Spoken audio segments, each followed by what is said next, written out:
नमस्ते दोस्तों, the sky stars पर आपका स्वागत है। आज हम आप लोगों को सुनाने जा रहे हैं कि मन्नत कैसे पूरी होती है। अगर आप इस चैनल पर नए हैं तो प्लीज़ चैनल को सब्सक्राइब करें। जानते हैं वो पड़ोस वाली अनीता क्या बता रही थी? मुझे कहाँ से पता होगा, तुमसे बोला तो तुम जानो, सुरेश ने कहा। संगीता, तुम अपने व्यंग बाढ़ हर समय चला दिया करो। ये भी नहीं कि जरा देख लो कि सामने वाले की बातों में कितनी गंभीरता है। सुरेश, अच्छा भगवान, गलती हो गई, बताओ क्या कहना है। संगीता, अनीता बता रही थी कि उसकी नंद के कई साल से संतान नहीं थी। फिर वह फला शहर से कोई 20-25 किलोमीटर आगे किसी गांव से टेकरी पर हर सिद्धि माता का मंदिर है, वहाँ गई थी। कहते हैं वहाँ मन्नत पूरी होती है। हम भी जाकर आए क्या? सुरेश, अच्छा, तुम्हें बस मन्नत पूरी हो जाए इसलिए जाना है। साधारणतः ऐसा कोई मनुष्य नहीं होगा जिसके पास कोई इच्छा न हो, जिसे वह पूरी करना चाहता हो। जब उसे पता चले कि फला जगह जाने से वह इच्छा पूरी भी हो जाएगी तो बेचारा भला मासूम वहाँ जाने से क्यों चूकने लगा। इससे अच्छा मार्केटिंग का तरीका कोई हो भी नहीं सकता। मन्नत पूर्ति के नाम पर कुछ भी आसानी से बिक सकता है।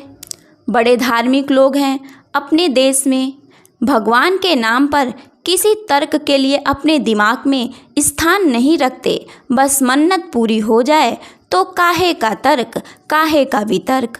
सुरेश का तो यही मानना था। संगीता, इनसे तो बहस करवा लो, सारी दुनिया कह रही है, पर वो तो बेवकूफ़ है।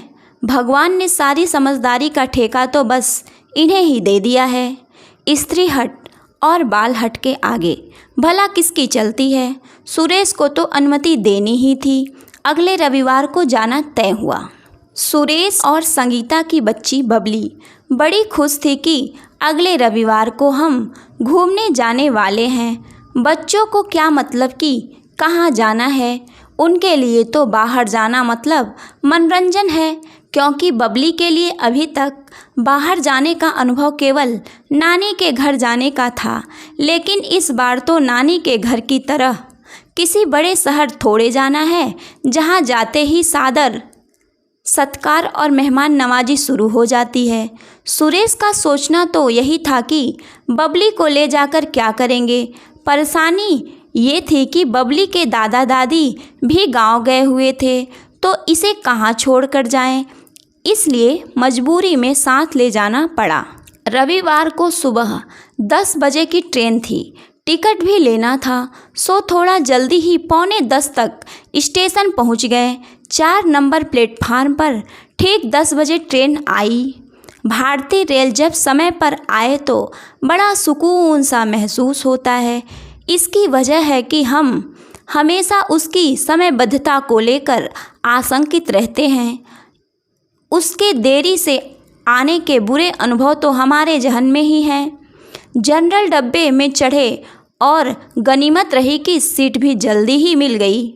ट्रेन में ज़्यादा भीड़ नहीं थी। संयोग से हमारे पास वाली सीट पर बैठे सज्जन, जो कि एक शिक्षक थे, और उनकी पत्नी भी मन्नत सिद्धि वाली जगह जा रही थी। आपस में बातचीत शुरू हुई तो मंदिर की मान्यता को लेकर और कई कथा किस्से सुनने को मिले। शिक्षक महोदय, आपको भी मान्यता पर यकीन है क्या? हमारी तरह पत्नी की इच्छा के चलते आपको भी जाना पड़ा? रमेश ने शिक्षक महोदय से पूछा। शिक्षक, हम तो स्वेच्छा से आए हैं। मुझे तो प्राचीन स्थानों, देव स्थानों पर जाना, वहाँ का जनजाति जीवन देखना, रहस्यों को जानने में खासी दिलचस्पी है, पर लगता है आप बेमन से आए हैं। सुरेश, मई की चिलमिलाती धूप में लोग जाते हैं कहीं ठंडी जगह पर, और हम हैं कि परेशान होते हुए जा रहे हैं इस आस में कि मन्नत पूरी होती है। शिक्षक, क्या पता होती भी हो। जब जा ही रहे हैं तो विश्वास रखिए। शाम के 5 बजे ट्रेन उस जंक्शन पर पहुंची जहां से अभी 20-25 किलोमीटर का सफ़र करना बाकी था। दिन भर की थकान सभी के चेहरे पर साफ दिख रही थी, लेकिन आस्था में शक्ति अपार होती है। थोड़ी देर उसी स्थान पर रुककर जलपान किया और अब आगे प्रस्थान के लिए बस पकड़नी थी। जंक्शन से रिक्शा कर पहले बस अड्डे गए, जहां से गांव के लिए 6 बजे की बस मिली, जिसने रात 8 बजे उस गांव में उतार दिया। सुरेश को अब बबली को गोद में लेना पड़ा। बेचारी बबली खुद पछता रही होगी कि यहाँ क्यों आ गई। यात्रा का इतना कठिन अनुभव तो उसने पहली बार किया है, वरन छुट्टियों में नानी के घर जाती तो मात्र 1 घंटे का रास्ता है, उसमें भी स्टेशन पर ही मामा तैयार खड़े मिलते थे। ये गांव वैसा नहीं था जैसे आप आम हिंदुस्तान के गांव की कल्पना करते हैं। यहाँ बिजली भी थी, रहने की व्यवस्था भी थी। बड़े बड़े होटल भले न हो, पर धर्मशालाएं अच्छी थी। रोड भी टूटी फूटी नहीं थी और परिवहन व्यवस्था भी ठीक थी। बस से उतरते ही एक व्यक्ति रिक्शा लेकर आया और कहा, मंदिर जाने आए हैं? रमेश ने उत्तर दिया, हाँ। रिक्शे वाले ने अपना ग्राहक भाप कर बोला कि अब तो मंदिर सुबह ही जाना होगा, चलिए आपको मंदिर के पास ही एक धर्मशाला तक छोड़ दूं, सुबह वहीं से मंदिर चले जाइएगा। सुरेश, कितने रुपए लोगे? साहब, वैसे तो मैं 100 रुपये लेता हूँ, पर आप 80 दे दीजिएगा। ये कहते हुए रिक्शे वाले ने अपने व्यापारिक कौशल का परिचय दिया। अरे भाई, अब क्या सोचना, चलो बस, अब तो शरीर आराम मांग रहा है, कहकर शिक्षक महोदय ने सहमति जता दी। शहरों का वातावरण गांव से कई ज़्यादा प्रदूषित होता है। बड़ी बड़ी इमारतों ने ऐसा कब्जा जमा रखा है कि पेड़ पौधे तो दिखाई नहीं देते। हाँ, बस दिखावट के लिए छोटे छोटे गमले रख दिए जाते हैं, जिन्हें देख गालिब की बात याद आ जाती है। दिल बहलाने को गालिब ख्याल अच्छा है। जहाँ शहर में कूलर, एसी में भी आदमी को चैन नहीं मिल रहा, वहीं गांव के छत पर ही क्या हवा चल रही थी। आनंद आ रहा है न शिक्षक साहब? कहते हुए सुरेश ने शिक्षक महोदय की ओर नज़रें घुमाई। शिक्षक महोदय, गांव में आज भी परिवेश प्रकृति से जुड़ा हुआ है। जो आनंद यहाँ है वह कहीं और नहीं। सब ने छत पर ही अपनी अपनी खाट बिछा ली और थकान तो इतनी कि तुरंत नींद भी आ गई। सुबह ज्यों ही सुरेश की आंखें खुली, सामने चाय लिए संगीता खड़ी थी। आज वास्तव में बहुत अच्छी नींद आई, सुरेश ने कहा। संगीता ने चाय का प्याला आगे बढ़ाते हुए आदेशात्मक स्वर में बोला, तो अब जल्दी जल्दी से नहा भी लो, फिर दर्शन के लिए जाना है। 9 बजे तक सभी तैयार हो गए, अब बस निकलना था। मंदिर पैदल दूरी पर ही था। सुरेश द्वारा नाश्ते के लिए पूछने पर संगीता ने बताया कि पहले दर्शन कर आते हैं, फिर खाना पीना कर लेंगे, पर बबली को रास्ते में कुछ खिला देंगे बाजार से। चलो, जैसा तुम ठीक समझो। के साथ सुरेश ने अपनी सहमति व्यक्त की। रास्ते में बबली ने कचौरी खाई, बाकी किसी ने कुछ नहीं खाया। कोई 5 मिनट की पैदल यात्रा के बाद वह स्थान आ गया जहां से अब पहाड़ी का रास्ता तय करना था। हालांकि सीढ़ियां थीं जो मंदिर तक जाती थी, करीब 500 सीढ़ियां होंगी।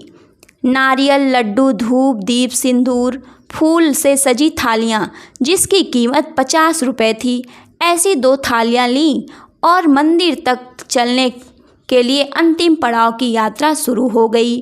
कुछ 50 सीढ़ियों के बाद सुरेश को बबली को गोद में उठाना पड़ा।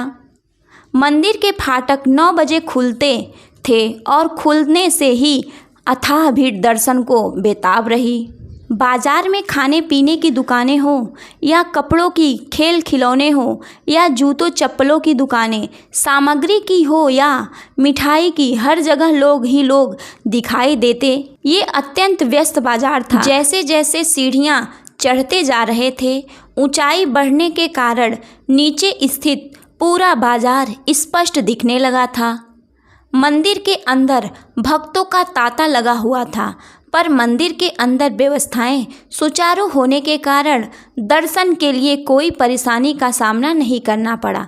दर्शन के बाद बाहर आते ही सुरेश ने शिक्षक महोदय के समक्ष एक सवाल रख दिया कि क्या लगता है आपको यहाँ मन्नत पूरी होती है? शिक्षक महोदय बड़ी विनम्रता से बोले कि पूरे गांव की अर्थव्यवस्था इसी मंदिर के भरोसे है। किसी की दुकान है तो किसी का भोजनालय, और सभी की कमाई तो इस मंदिर के भक्तों से ही है। इस हिसाब से उनके परिवारों की तो रोज की आशा आकांक्षाओं की पूर्ति इस मंदिर के भरोसे होती है। अब बताइए, इतने लोगों की मन्नत तो रोज ये मंदिर पूरी कर रहा है ना। सुरेश स्तब्ध सा रह गया। उसके पास कहने को कुछ नहीं था, इसलिए केवल सर हिलाकर सहमति प्रकट कर दी। लौटते वक्त रास्ते में बबली ने पिता का हाथ पकड़ा हुआ था। उसने अचानक सवाल किया कि पापा, सब कह रहे हैं यहाँ मन्नत पूरी होती है। सुरेश ने बबली को गोद में लिया और कहा, हाँ होती है, अगर आप दिल से मांगो तो। इस जवाब को सुनकर संगीता हैरान थी। उसने पुनः मुड़कर मंदिर की ओर नमस्कार किया। संगीता को अब यकीन हो चला था कि ये मंदिर वास्तव में चमत्कारी है, जिसके दर्शन मात्र से सुरेश के विचारों में परिवर्तन आ गया। इस चैनल को सब्सक्राइब करने वालों की सभी मन्नतें पूरी हों। पूरा कहानी सुनने के लिए आपका बहुत बहुत धन्यवाद।